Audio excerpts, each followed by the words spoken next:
So this week's challenge was a prompt. Imagine you have been given an option for a friend to keep the keys to your home for an unspecified amount of time. How would you go about deciding which friend to select? And I think the key word there, friend, this is not a family member, right? This is not a core person who already has keys.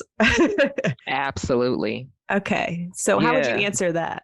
Yeah, this is a great scenario. So when you think about it, keys to your home has so many different things that you want to keep and have for a lifetime, your personal belongings, your favorite pair of jeans, right? Maybe the chargers to all those devices that you like to use, right? So Mm, giving the keys to your home to someone is a decision, right? That you have to make, and you want to make sure that you choose someone that you trust.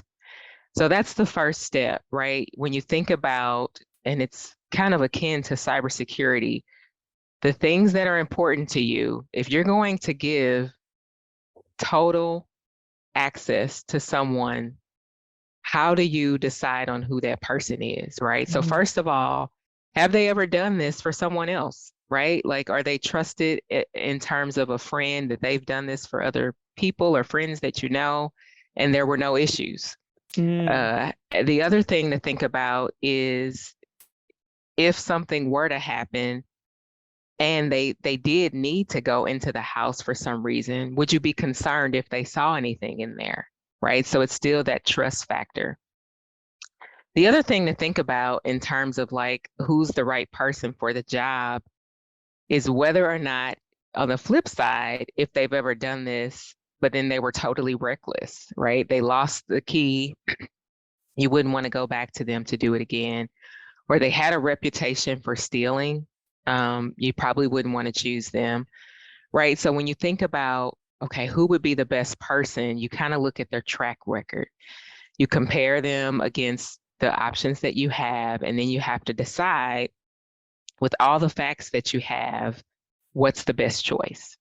And so for me, I would look at, again, is this someone I trust? Is this someone, if they had to go in, I would trust them to have the information? Is this someone that if something happened, they would let me know and not hide it from me, right?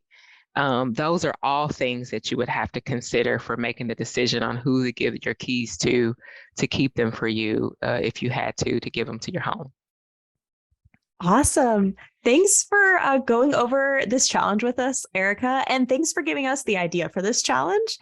We really loved it. Stay tuned for next week's challenge, folks. Thanks so much, Jen, and thanks for having me.